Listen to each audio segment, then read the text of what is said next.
Hello friends, to सरकारी में आपका स्वागत है। मैं मयंक शुक्ला जीएस के एक नए सेशन में आपका स्वागत करता हूं और आशा करता हूं कि सभी लोग आराम से मस्त रहे होंगे और अपने एग्जाम की तैयारी कर रहे होंगे। आज का हमारा लेक्चर होगा सविनय अवज्ञा आंदोलन के बाद जो गांधी जी का मूवमेंट था, भारत छोड़ो आंदोलन। तो सविनय अवज्ञा आंदोलन हमारा 1930 से शुरू हुआ था, नमक यात्रा और दांडी यात्रा को मिलाकर। ठीक है, दांडी यात्रा में 78 अनुयायी ने भाग लिया था। 375 किलोमीटर की गांधी जी ने दूरी तय की थी। उसके बाद इरविन समझौते से ये खत्म हुआ, पुनः चालू हुआ 1932 में, पूर्णतया 1934 में खत्म हुआ। यहां तक हम लोगों ने कर लिया था। पूना पैक्ट भी हो गया था। पूना पैक्ट से पहले जो सांप्रदायिक पंचायत था वो भी हो गया था। राउंड टेबल, तीनों गोल में सम्मेलन हो गए थे। इसके बाद आता है 1934। तो आज हम लोग भारत छोड़ो आंदोलन की तरफ चलेंगे, महात्मा गांधी की। तो मतलब 32 से लेकर 1942 तक, 32 से लेकर 42 तक भारत में क्या क्या हुआ, क्या क्या नहीं हुआ, उसकी पूरी डिटेल जानकारी आपके पास होगी। क्वेश्चन कैसे निकलते हैं यहां से, ये भी आपको बताया जाएगा। ठीक है, 1934 आता है। 1934 से बनती है कांग्रेस समाजवादी पार्टी। कांग्रेस समाजवादी पार्टी, इसको हमारे बनाते हैं आचार्य नरेंद्र देव और जयप्रकाश नारायण। ये दोनों मिलकर कांग्रेस समाजवादी पार्टी बनाते हैं। 1936 में आ जाते हैं चुनाव। 1936 में होते हैं प्रांतीय चुनाव। देखो 1936 का जो सेशन होता है, इसमें एक नाम आता है सहजानंद सरस्वती का। ये क्वेश्चन पूछा जाता है। सहजानंद सरस्वती, इन्होंने किसान महासभा की स्थापना की थी। किसान महासभा की स्थापना की थी लखनऊ अधिवेशन से। लखनऊ अधिवेशन याद रखना, 1936 में किसान महासभा की स्थापना किसने की? सहजानंद सरस्वती ने। कहां से? लखनऊ से। अब देखो 1936 में जो 1936 शुरू होता है, तो जो 1936 का प्रारंभ होता है वो हमारे लखनऊ अधिवेशन से होता है, और जो अंत होता है वो हमारे फैजपुर अधिवेशन से होता है। लखनऊ अधिवेशन और फैजपुर अधिवेशन। ठीक है, और इन दोनों अधिवेशन का ही सभी नेताओं ने स्वागत किया। सभी नेता इसमें शामिल हुए। सभी नेताओं ने इसमें सहमति दिखाई। 36 का चुनाव है, भारत का पहला प्रांतीय चुनाव था। तो भारत का पहला प्रांतीय चुनाव था, इसलिए सभी पार्टी ने अपना अपना काम करना शुरू कर दिया। सभी पार्टी, उस समय दो ही पार्टी अच्छी खासी थी, मुस्लिम लीग थी, कांग्रेस थी। तो कांग्रेस ने क्या किया, संयुक्त प्रांत, 36 में चुनाव हो गए, तो संयुक्त प्रांत 1936 में चुनाव हुए। ये भाई याद रखना आप लोग, 1936 में चुनाव हुए, पहले आम चुनाव। ठीक है, संयुक्त प्रांत, मध्य प्रांत, उड़ीसा, बंबई और बिहार। संयुक्त प्रांत, मध्य प्रांत, उड़ीसा, बंबई, बिहार। ठीक है, उड़ीसा, बंबई, बिहार, यहां पे कांग्रेस ने बहुमत हासिल किया। कांग्रेस ने सरकार बनाई। कांग्रेस ने सरकार बनाई। अब देखो संयुक्त प्रांत, मध्य प्रांत, उड़ीसा, बंबई, बिहार, 6 प्रांत ऐसे हो गए, 5 प्रांत ऐसे हो गए जहां पे कांग्रेस ने अपनी बहुमत से सरकार बना ली। लेकिन छूटता है हमारा बंगाल और पंजाब। पंजाब में मुस्लिम लीग ने, पंजाब में मुस्लिम लीग ने यूनियनिस्ट पार्टी, व बंगाल में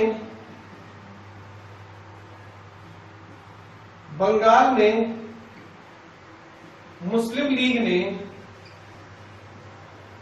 कृषक प्रजा पार्टी, दोनों पार्टियों के नाम याद रखना, कृषक प्रजा पार्टी के साथ मिलकर सरकार बनाई। ठीक है, तो इसका मतलब ये था संयुक्त प्रांत, मध्य प्रांत, उड़ीसा, बंबई, बिहार।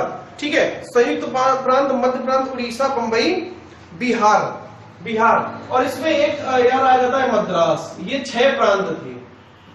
6 प्रांतों में से 6 प्रांतों में कांग्रेस ने सरकार बनाई। इसके बाद पंजाब और बंगाल में मुस्लिम लीग ने सरकार बनाई गठबंधन से, यूनिस्ट पार्टी और कृषक प्रजा पार्टी। फाइनली जब 1937 हुआ तो 11 प्रांतों में, ये फैक्ट है, 11 प्रांतों में 8 में से 11 प्रांतों में से 8 में कांग्रेस की सरकार बनी। 11 प्रांतों में से 8 में कांग्रेस की सरकार बनी। तो फाइनली कहने का मतलब ये है कि पहले आम चुनाव 1936 में हुए।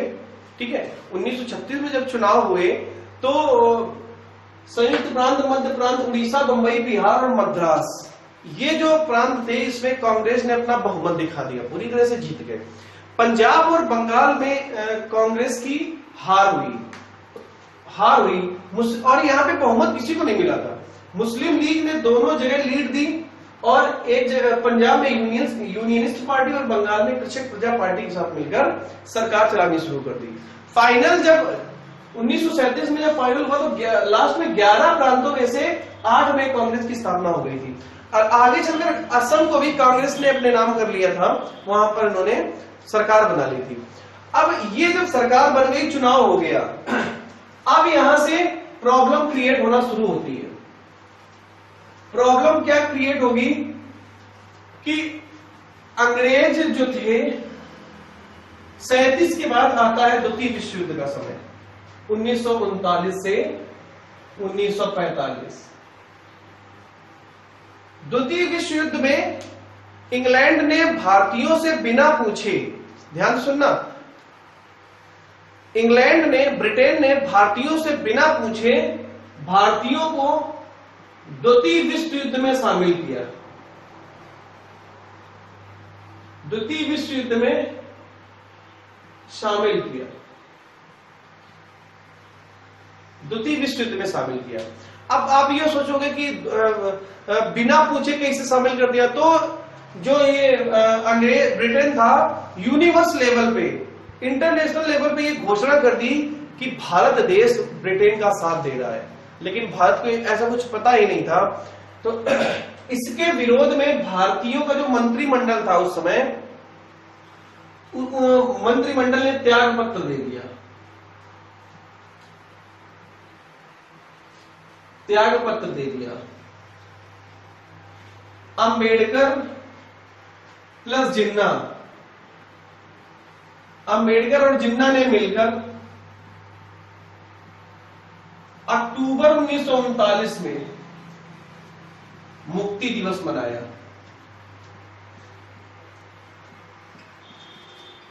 मुक्ति दिवस मनाया। इसके पहले 1938 में एक त्रिपुरी अधिवेशन होता है। त्रिपुरी अधिवेशन में कांग्रेस के अध्यक्ष पद के लिए चुनाव होता है। तो कांग्रेस के अध्यक्ष पद के चुनाव के लिए जब चुनाव हुआ तो एक तरफ खड़े हुए सुभाष चंद्र बोस और दूसरी तरफ गांधी ने सीतारमैया को, पट्टाभी सीतारमैया को चुनाव में खड़ा किया। सुभाष चंद्र बोस ने पट्टाभी सीतारमैया को हरा दिया और सुभाष चंद्र बोस कांग्रेस के अध्यक्ष बन गए। जब सीतारमैया हार गए, क्योंकि वो गांधी जी के थे, गांधी जी ने उनको खड़ा किया था, तो सीतारमैया की हार को गांधी ने अपनी हार बताया और कांग्रेस से तटस्थता ले ली। सुभाष चंद्र बोस को जब ये पता चला तो सुभाष की ये पता चला कि गांधी जी मेरी जीत से खुश नहीं है, तो सुभाष चंद्र बोस ने भी अपने पद से इस्तीफा दे दिया। सुभाष चंद्र बोस ने जैसे इस्तीफा दिया, उसके बाद कांग्रेस का अध्यक्ष बनाया गया जवाहरलाल नेहरू को। ये फैक्ट याद रखना, क्वेश्चन पूछा जाता है कि सुभाष चंद्र बोस के इस्तीफा देने के बाद कांग्रेस का अध्यक्ष कौन बना था? जवाहरलाल नेहरू। जवाहरलाल नेहरू।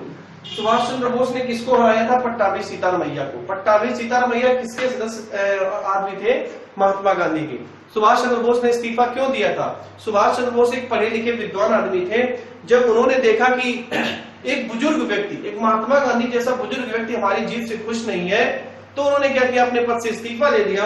इस्तीफा देने के बाद जैसे ही उन्होंने इस्तीफा दिया था तभी महात्मा गांधी कांग्रेस की सेशन में आए थे, उसके पहले गांधी जी आए नहीं थे। ठीक है, जवाहरलाल नेहरू बन गए अध्यक्ष। सुभाष चंद्र बोस ने यहीं से कांग्रेस से तटस्थता ले ली थी। तटस्थता लेने के बाद ये यहां से चले गए थे और अपनी एक नई पार्टी बना ली थी। इसके बाद क्या हुआ, 1939 में विश्व युद्ध शुरू होता है और वो 1945 में खत्म होता है। विश्व युद्ध पे अभी हम लोग डिस्कस नहीं करेंगे। ठीक है, अब इसके बाद 1940 में शुरू होता है व्यक्तिगत सत्याग्रह। 1940 में शुरू हुआ व्यक्तिगत सत्याग्रह। 1940 में शुरू होता है व्यक्तिगत सत्याग्रह। 1940 में शुरू होता है व्यक्तिगत सत्याग्रह। ये व्यक्तिगत सत्याग्रह किसने शुरू किया था? गांधी जी ने। अच्छा, ये शुरू क्यों किया था व्यक्तिगत सत्याग्रह? इसके पीछे छोटा सा रीजन है। कांग्रेस की एक मांग थी कि भारत को स्वतंत्र करो, तो उसके बाद 1940 में अगस्त 1940 में एक आया था अगस्त प्रस्ताव। किसके द्वारा लाया गया था? ये लॉर्ड लिलिथगो, क्योंकि यही उस समय बॉयस बनाया था। लॉर्ड लिलिथगो के द्वारा अगस्त प्रस्ताव लाया गया।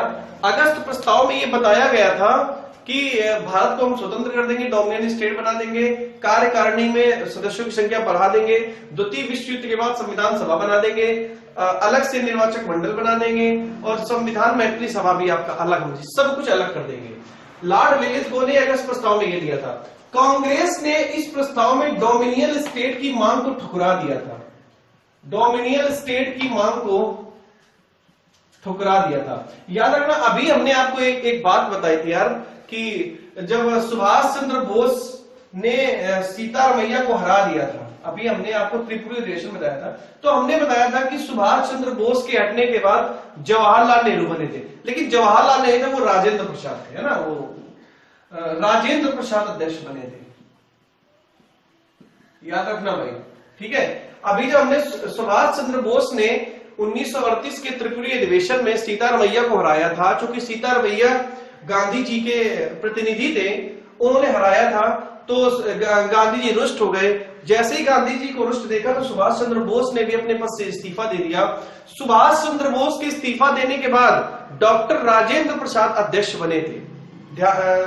उसको करेक्शन कर लेना, डॉक्टर राजेंद्र प्रसाद अध्यक्ष बने थे, जवाहरलाल नेहरू अध्यक्ष नहीं बने थे। ठीक है, सुभाष चंद्र बोस के इस्तीफा देने के बाद डॉक्टर राजेंद्र प्रसाद अध्यक्ष बने थे। मैं आपको रिपीट कर देता हूं, जो त्रिपुरी अधिवेशन हुआ था, त्रिपुरी अधिवेशन में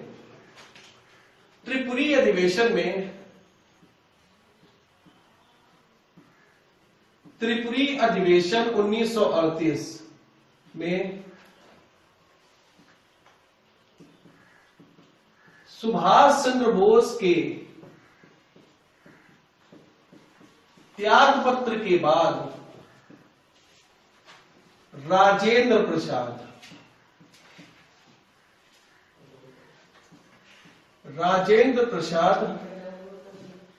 अध्यक्ष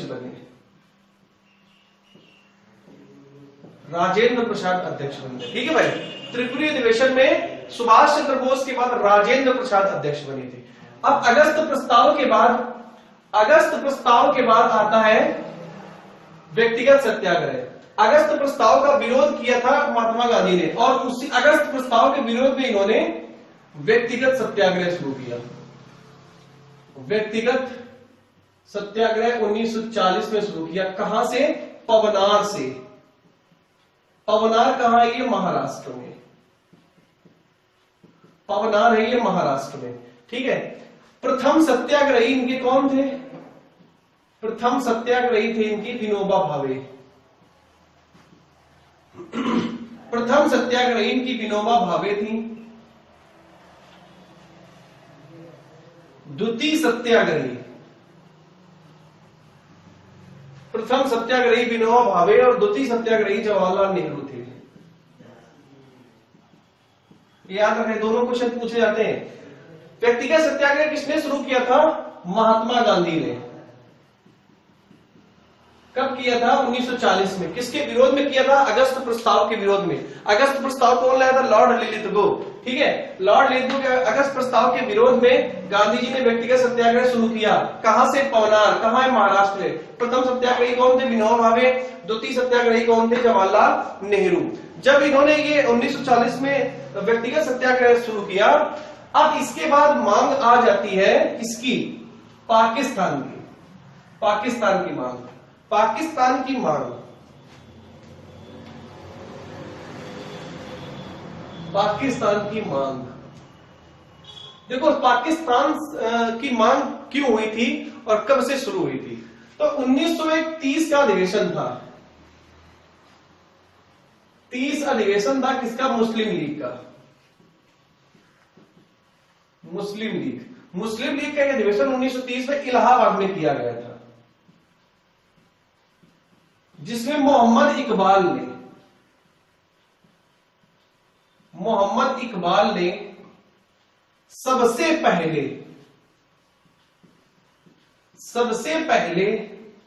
अलग राष्ट्र की मांग की। अलग राष्ट्र की मांग की थी। सबसे पहले अलग राष्ट्र की मांग किसने की थी? मोहम्मद इकबाल ने। कब की थी? इलाहाबाद में। कब की थी? 1930 का जो मुस्लिम लीग का अधिवेशन था इलाहाबाद में, तो सबसे पहले मोहम्मद इकबाल ने अलग राष्ट्र की मांग की। अलग राष्ट्र की मांग की 1930 में। उसके बाद आता है 1940। 1940 में एक व्यक्ति था रहमत अली, जो कैम्ब्रिज यूनिवर्सिटी का स्टूडेंट था। कैम्ब्रिज यूनिवर्सिटी से संबंधित था। इसने ही पाकिस्तान शब्द बनाया। ठीक है, रहमत अली ने, जो कैम्ब्रिज यूनिवर्सिटी का से संबंधित था, पाकिस्तान शब्द बनाया। 1940 के लाहौर अधिवेशन में, 1940 के लाहौर अधिवेशन में जिसका अध्यक्ष जिन्ना था, जिसके अध्यक्ष मोहम्मद अली जिन्ना थे। ठीक है, मोहम्मद अली जिन्ना थे। इन्होंने क्या किया? अलग राष्ट्र का मांग, द्विराष्ट्र का प्रस्ताव पेश किया। द्विराष्ट्र का प्रस्ताव पेश किया। द्विराष्ट्र का प्रस्ताव जब पेश किया, तब 1940 में ही पाकिस्तान के अलग होने की मांग शुरू हो गई थी। जब पाकिस्तान के अलग होने की मांग शुरू हुई, तो भारत में मतलब जो नेहरू कांग्रेस थी, उन्होंने ये सोचा कि यार अलग राष्ट्र हम इनको कहां से दें, है ना? कौन से राष्ट्र को अलग करें जो भाई ये लोग भी खुश हो जाए। क्योंकि जैसे ही अगर कुछ भी कांग्रेस करती थी कि हमें अलग कर दो, हमें संविधान बना दो, हमारा ही कर दो, तो तीसरी थर्ड पार्टी द्विराष्ट्र पद्धति वाली मोहम्मद अली जिन्ना एंड कंपनी बीच में आ जाती थी। तो जो कांग्रेस और अंग्रेजों के बीच में जो बातें होती थी वो खत्म हो जाती थी। अंग्रेज बोलते थे भाई पहले आप लोग ही अपने आप में कंप्रोमाइज कर लो कि करना क्या है, एक राष्ट्र बनाना है कि दो राष्ट्र बनाना है। तो अब जो कांग्रेस थी, कांग्रेस ने लीग के साथ थोड़ा मर्ज किया और उन्होंने बोला कि भाई आप अगर पाकिस्तान लेना चाहते हो तो कौन सा एरिया लोगे, क्या लोगे, कैसे आप अलग करोगे, आप उससे डिस्कशन करो। ठीक है, तो जब इन दोनों में डिस्कशन होता है, उसके बाद 1942 में आता है क्रिप्स प्रस्ताव। 1942 में क्रिप्स प्रस्ताव लाया गया। 1942 में क्रिप्स प्रस्ताव, स्टेफोर्ड क्रिप्स इसका अध्यक्ष था। अच्छा, जो क्रिप्स थे वो ब्रिटेन में क्या थे? एक कैबिनेट मंत्री थे। जब द्वितीय विश्व युद्ध में, जब द्वितीय विश्व युद्ध पढ़ाएंगे तो आपको बताएंगे, दो राष्ट्र थे, मित्र राष्ट्र और धुरी राष्ट्र। है ना? मित्र राष्ट्रों में इंग्लैंड वगैरह आते थे, धुरी राष्ट्रों में जर्मनी, इटली, जापान थी। तो जब ब्रिटेन की हार होने लगी, तो ब्रिटेन ने क्या किया? क्रिप्स के साथ एक दूत मंडल भारत भेजा और ये बोला कि भाई इंग्लैंड की हार हो रही है द्वितीय विश्व युद्ध में, तो भारत का सहयोग चाहिए। तो जैसे ही ये आया तो गांधी जी ने उसको पोस्ट डेटेड चेक कहा, पोस्ट डेटेड चेक कहा। लीग प्लस कांग्रेस दोनों ने, मुस्लिम लीग कांग्रेस दोनों ने इसका विरोध किया। ठीक है, तो भाई स्टेवर्ट क्रिप्स की अध्यक्षता में क्रिप्स प्रस्ताव भारत कब आया था? 1942 में। इसको क्या कहा गया? Post dated cheque. ठीक है, जो क्रिप्स था वो ब्रिटेन का एक कैबिनेट मंत्री था। मुस्लिम लीग और कांग्रेस दोनों ने इसका विरोध किया था, दोनों ने इसका विरोध किया था। जब दोनों ने विरोध किया तब ये यहां से असफल होकर चले गए। इसके बाद नंबर आता है भारत छोड़ो आंदोलन का, क्विट इंडिया मूवमेंट। भारत छोड़ो आंदोलन, भारत छोड़ो आंदोलन। बंबई में एक अधिवेशन होता है कांग्रेस का, कांग्रेस का अधिवेशन बंबई में होता है जिसकी अध्यक्षता करते हैं अबुल कलाम आजाद। अबुल कलाम आजाद, अबुल कलाम आजाद, अबुल कलाम आजाद ने इसकी अध्यक्षता की 7 अगस्त को, 7 अगस्त 1942 को। ठीक है, 8 अगस्त 1942 को, 8 अगस्त 1942 को ग्वालियर टैंक मैदान, ग्वालियर टैंक मैदान से आंदोलन शुरू हुआ, आंदोलन शुरू हुआ। जब आंदोलन शुरू हुआ तब देखो आंदोलन का जो प्रारूप था वो गांधी जी ने तैयार किया था, गांधी ने प्रारूप बनाया। ठीक है, नेहरू ने, जवाहरलाल नेहरू ने पेश किया और वल्लभ भाई पटेल ने समर्थन किया। याद रखना ये तीनों बातें। जो भारत छोड़ो आंदोलन था उसका प्रारूप किसने बनाया था? गांधी जी ने। पेश किसने किया था? जवाहरलाल नेहरू ने। समर्थन किसने किया था? वल्लभ भाई पटेल ने। अधिवेशन कहां हुआ था? बंबई अधिवेशन। अध्यक्ष कौन थे? अबुल कलाम आजाद। और कहां से शुरू हुआ था? बंबई के ग्वालियर टैंक मैदान से। ठीक है, आंदोलन शुरू हुआ। तो देखो अब सभी भारत छोड़ो आंदोलन जब हुआ तब इसमें क्या क्या बातें हुई? सबसे पहला, गांधी ने करो मरो का नारा दिया, करो या मरो का नारा दिया। ये फैक्ट है कुछ। अमेरिकी पत्रकार लुई फिशर इनके साथ था। लुई फिशर ने पत्रकारिता की। सविनय अवज्ञा में कौन था? Bob Miller. याद रखना ये दोनों क्वेश्चन पूछे बहुत जाते हैं, बॉब मिलर और लुई फिशर। सविनय भारत छोड़ो में लुई फिशर था और सविनय अवज्ञा में बॉब मिलर था, पत्रकार अमेरिका का जो गांधी जी के साथ था। भारत छोड़ो आंदोलन में लुई फिशर था जिसमें गांधी जी की जीवनी भी लिखी आगे, है ना, लुई फिशर। इसके बाद हिंदू महासभा, हिंदू महासभा प्लस मुस्लिम लीग, हिंदू महासभा प्लस मुस्लिम लीग ने इसका विरोध किया। ये याद रखना भाई, इसका विरोध किया था। किसका? भारत छोड़ो आंदोलन था। ठीक है, 17 में समानांतर सरकारें चली थी ना, 17 में सबसे लंबी सरकार चली थी, सबसे लंबी समानांतर सरकार चली थी, समानांतर सरकार चली जिसके अध्यक्ष थे हमारे यशवंत चौहान, यशवंत चौहान। इसी के बाद बलिया में पहली समानांतर सरकार चली, पहली समानांतर सरकार चली जिसके अध्यक्षता की थी चित्तू पांडे ने। ठीक है, तो सबसे पहली समानांतर सरकार कहां चली? बलिया में। कौन, किसके द्वारा? चित्तू पांडे के द्वारा। सबसे लंबी समानांतर सरकार कहां चली? 17 में। किसके? यशवंत चौहान। ठीक है, अब देखो जैसे ही आंदोलन शुरू हुआ तो अंग्रेजों के द्वारा ऑपरेशन जीरो आवर चलाया गया। क्या चलाया गया था भाई? Operation zero hour. याद रखना ये क्वेश्चन क्या था? Operation zero hour. Operation zero hour के तहत बड़े बड़े नेताओं को अरेस्ट किया गया। गांधी जी को आगा खां पैलेस में भेजा गया, कैद किया गया। आगा खां पैलेस। ठीक है, गांधी जी को आगा खां पैलेस में। उसके बाद जवाहरलाल नेहरू जेबी कृपलानी और पट्टाभी सीतारमैया,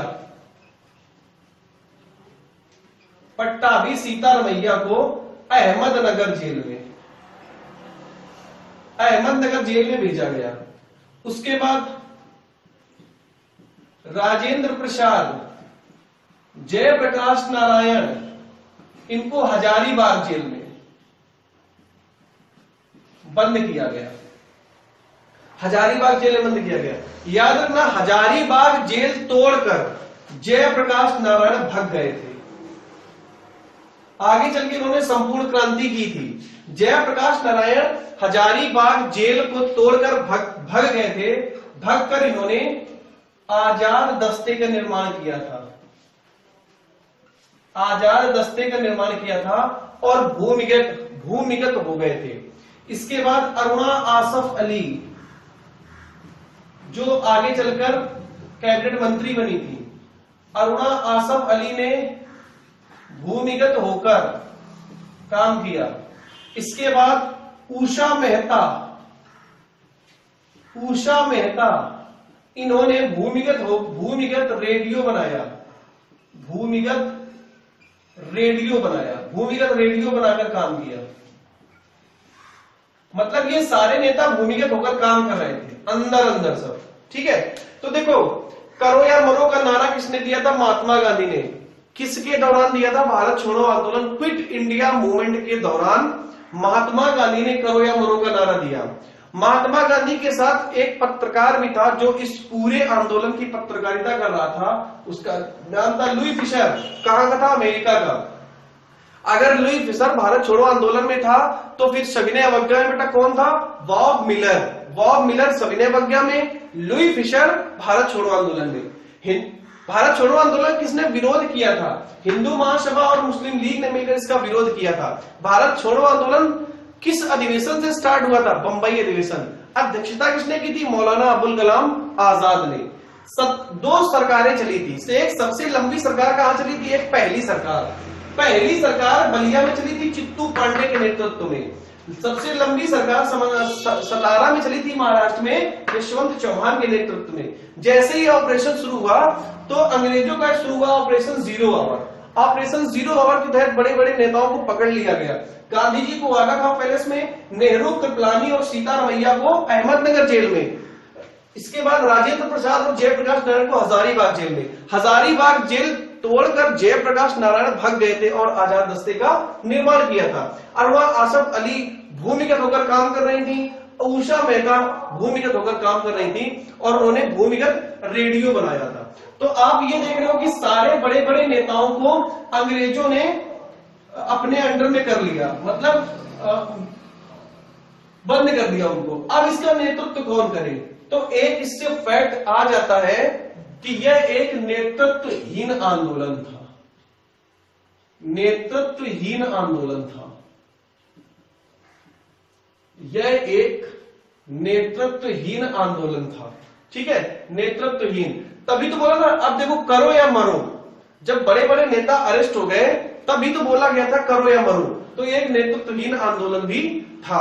इसके दौरान भारत के कई जगहों पर अंग्रेजों की चौकियां जलाई गई और सब अंग्रेजों के वस्त्र फूके गए, अंग्रेज खुद फूके गए थे इस आंदोलन के दौरान। ठीक है, अब चूंकि देखो महात्मा गांधी अगर होते तो वो अहिंसा करते हैं, वो पहले ही अंदर हो गए हैं। तो जितने भी गरम दल के नेता थे, ऐसे भी नेता थे जिनकी इतिहास में कोई गणना ही नहीं है, ऐसे नेता थे। तो उन्होंने इस नेतृत्व को और ऊपर लगा दिया था। लेकिन फाइनली इसमें बाद में सुभाष चंद्र बोस की भी एंट्री होगी। सुभाष चंद्र बोस ने इसको कैसे टैकल किया था, उसके बाद हम लोग ये भी देखेंगे। ठीक है,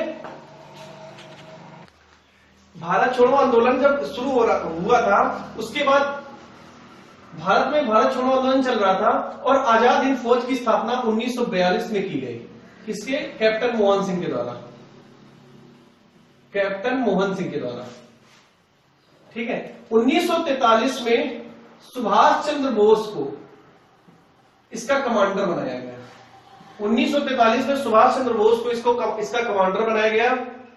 अक्टूबर 1943 में सिंगापुर में अक्टूबर 1943 में सिंगापुर में सुभाष चंद्र बोस ने भारत की अस्थायी सरकार चलाई। भारत की अस्थायी सरकार चलाई, जिसका हेडक्वार्टर रंगून बनाया था, जिसका हेडक्वार्टर रंगून बनाया था। 1943 में 1943 में ही इस प्रोसेस का जर्मनी और जापान ने समर्थन किया था। जर्मनी और जापान का समर्थन सुभाष चंद्र बोस के पास था, समर्थन बोस के पास था। ठीक है, जर्मनी और जापान का समर्थन सुभाष चंद्र बोस के पास था। 1944 में अंडमान निकोबार द्वीप जापान ने बोस को दिए, जापान ने बोस को दिए। बोस ने सबसे पहली बार मणिपुर में एंट्री की।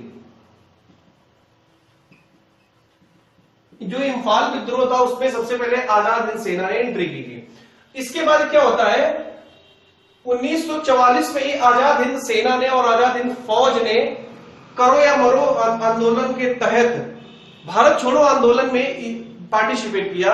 और भारत छोड़ो आंदोलन जो वीक हो चुका था, जो अंग्रेज जिस पर हावी हो चुके थे, आजाद हिंद फौज ने वापसी करके अंग्रेजों को हरा दिया और अंग्रेजों को नस्तो नाबूद कर दिया। ठीक है, बहुत बड़ी भूमिका थी भारत छोड़ो आंदोलन में सुभाष चंद्र बोस की। भारत की पूरी सरकार, भारत के पूरे व्यक्ति और पूरा भारतीय दल कहीं ना कहीं विवश हो चुका था। इसके बाद एंट्री होती है अब सुभाष चंद्र बोस की। उसके बाद अंग्रेज ढीले पड़ते हैं। इसके बाद क्या हुआ बेटा, मणिपुर में एंट्री कर ली और 1945 में आजाद हिंद फौज ने समर्पण कर दिया। 1945 में समर्पण कर दिया। समर्पण करने के बाद लाल किले पर आजाद हिंद फौज के खिलाफ मुकदमा चलाया गया। लाल किले पर आजाद हिंद फौज के पर मुकदमा चलाया गया। आजाद हिंद फौज के जो कर्मचारी थे उनमें गुलबख्श खां, गुलबख्श ढिल्लो, प्रेम सहगल, गुलबख्श ढिल्लो, प्रेम सहगल और शहनवाज खां मुकदमा चलाया गया। जो बचाव पक्ष के वकील थे उनमें प्रमुख वकील थे भोला भाई देसाई।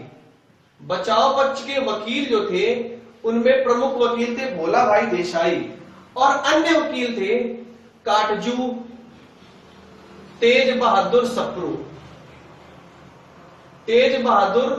सप्रू और अरुणा आसफ अली। ये बचाव पक्ष के वकील थे। ठीक है, बचाव पक्ष के वकील भोला भाई देसाई प्रमुख थे, काटजू, तेज बहादुर सप्रू, अरुणा आसफ अली अन्य वकील थे। गुलबख्श ढिल्लो, प्रेम सहगल, शहनवाज खां के ऊपर यह मुकदमा चलाया गया। फाइनली डिसीजन ये हुआ कि इन तीनों को फांसी की सजा दे दी जाएगी। इन तीनों को फांसी की सजा सुनाई गई। जैसे ये डिसीजन आया तो उसके बाद जो जनता थी उसमें रोष बढ़ गया, विद्रोह और ज्यादा बढ़ गया। विद्रोह कंट्रोल नहीं हुआ, इसलिए आनन फानन में वॉयसराय ने अपने शक्ति का प्रयोग करते हुए, आनन फानन में वॉयसराय ने अपनी शक्ति का प्रयोग किया और शक्ति का प्रयोग करके इनकी फांसी को माफ कर दिया। इनकी फांसी को माफ करके इनको मृत्युदंड देने से मना करवा दिया। ठीक है, तो आजाद हिंद फौज किसने बनाई थी? कैप्टन मोहन सिंह ने 1942 में, सुभाष चंद्र बोस इसके कमांडर कब बने? 1943 में। सुभाष चंद्र बोस ने ही इसमें लक्ष्मीबाई ब्रिगेड बनाई थी, लक्ष्मीबाई ब्रिगेड बनाई थी। 1943 में सिंगापुर में सुभाष चंद्र बोस ने भारत की स्थायी सरकार चलाई। उस समय हेडक्वार्टर था रंगून। ठीक है, जर्मनी जापान का साथ इनके पास था। 1944 में अंडमान निकोबार जापान ने बोस को दिए और वहां पे जो कैदी थे ना, कैदियों को इन्होंने सिपाही बना दिया था। मणिपुर में सबसे पहले एंट्री की थी इम्फाल विद्रोह। 1 करोड़ क्वेश्चन पूछा गया था केबीसी में कि आजाद हिंद फौज ने भारत में एंट्री जहां से की थी वो किसकी राजधानी थी, तो मणिपुर की इंफाल थी। ठीक है, तो 1945 में इन्होंने समर्पण कर दिया। गुलबख्श ढिल्लो, प्रेम सहगल, शहनवाज खां, शहनवाज खां पर मुकदमा चलाया गया। भोला भाई देसाई प्रमुख वकील थे। काटजू, तेज बहादुर सप्रू और अरुणा आसफ अली इसमें अन्य वकील थे। जो डिसीजन आया था, याद रखना, डिसीजन फांसी का आया था इनका। जो कोर्ट के द्वारा डिसीजन आया था वो फांसी का आया था, लेकिन बाद में जनमानस का विद्रोह देखते हुए वायसराय ने अपनी शक्ति का प्रयोग किया और इनकी फांसी को रोक दिया। ठीक है, रोक दिया, इनकी फांसी को रोक दिया। ठीक है, आज की क्लास हम लोग यही खत्म करते हैं। तब तक मस्त रहिए, स्वस्थ रहिए, मुस्कुराते रहिए और चैनल को देखते रहिए और पढ़ाई